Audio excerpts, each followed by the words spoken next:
Where's PigFoot? At the National Press Club in Washington, D.C., helping unveil Citizens Against Government Waste 2008 Congressional Pig Book. PigFoot was joined by his live porcine pals Winnie and Dudley to highlight Congress's pork barreling habits. The 2008 installment in CAGW's 18-year expose details 11,610 pork barrel items, costing taxpayers $17.2 billion. CAGW President Tom Schatz. There's a 30% increase over last year's levels of spending, a 337% increase over the number of projects, and unfortunately for taxpayers, as they approach the deadline for paying their taxes on April 15th, they probably shouldn't be reading this at the same time they're filling out their tax returns. The group welcomed some guests from Capitol Hill. Anti-pork barrel crusaders Senator Jim DeMint of South Carolina, Congressman Paul Ryan of Wisconsin, Congressman Jeff Flake of Arizona, Congressman John Campbell of California, and Congressman Tom Price and Paul Brown, both of Georgia. I feel like I'm standing here along with my House colleagues as children of John McCain today, because I think I first read about John McCain fighting earmarks in a weekly reader when I was in elementary school. He's been going after it for so long. This book right here shows you the priorities of Congress. And this book shows you that the priorities of Congress are to pick pork over paychecks.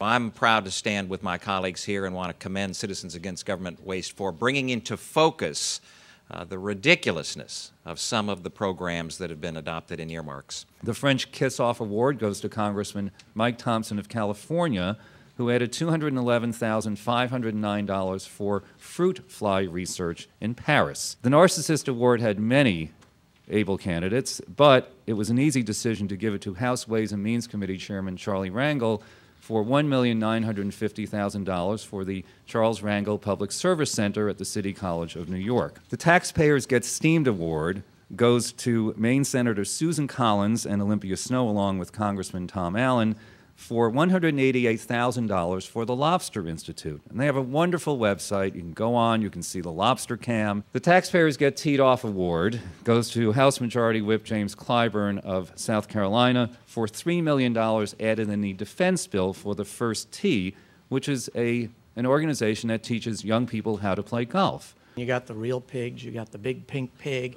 You hear about how golf lessons are going to create general officers in the military, and about Charlie Rangel's monument to himself with taxpayer money, and it all seems pretty funny and amusing until you realize this money don't come from nowhere. This money comes from one of two places. Either you pay more taxes for everything in that book, or you borrow the money for everything in that book. This is an inequitable way of dividing up the money.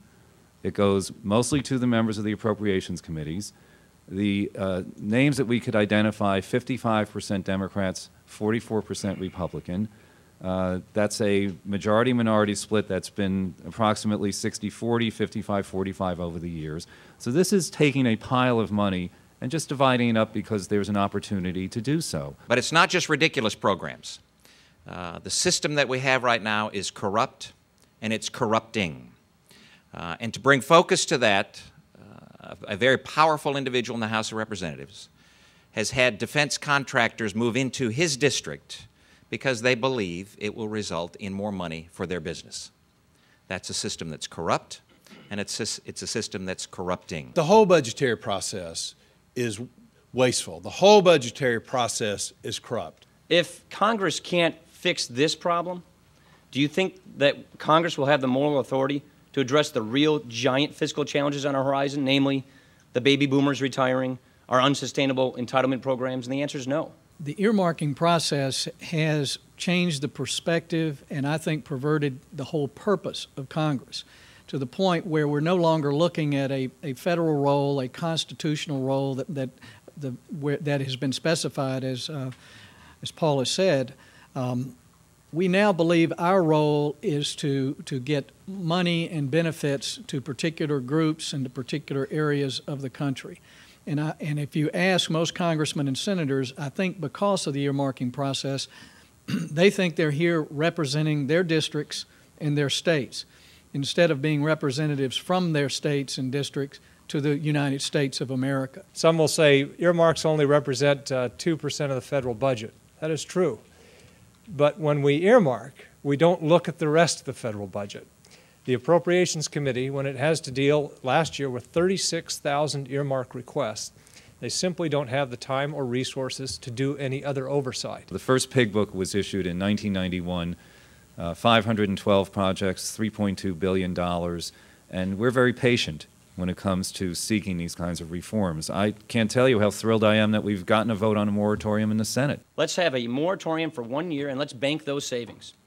By simply doing that, by having Congress say no earmarks for a year and saving that money instead of spending it, we can permanently extend the $1,000 per child tax credit and permanently repeal the marriage penalty. We're making progress.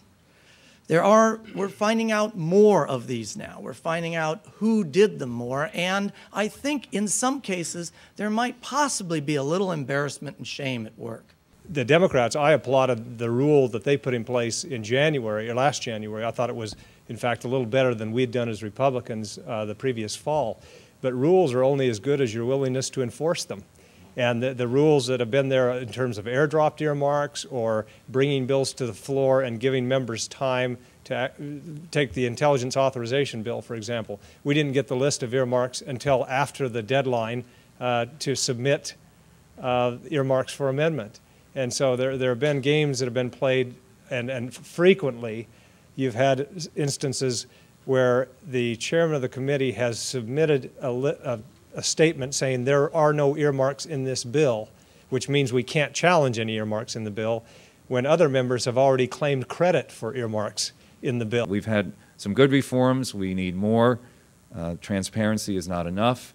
The fact that we've got 464 undisclosed projects shows they're not even paying attention to their own minor reforms. I believe one of the main reasons we lost the majority in 2006 was the number of earmarks and the related spending that went along with it. We now have a lot of names on things in this book, and let's remember why.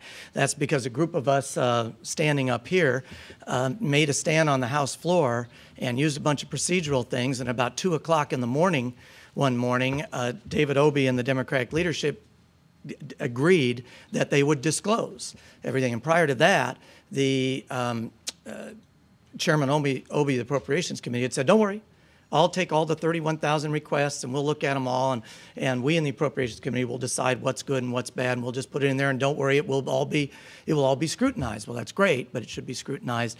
This is a public entity of the Congress, and it should be scrutinized by the public. We can't get rid of earmarks. We should certainly have more reforms. And the members of Congress here today have been on the front lines of that battle. As long as this book is this thick, the American people are not going to trust us to make the big decisions for our future.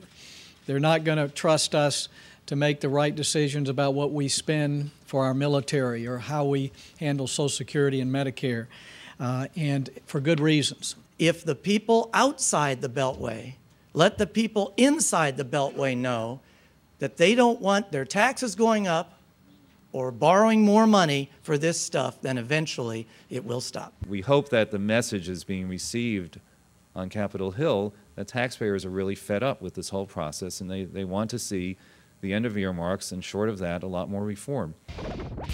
Citizens Against Government Waste Congressional Pig Book Summary, as well as the entire database of 11,600 pork barrel items, can be viewed at www.cagw.org.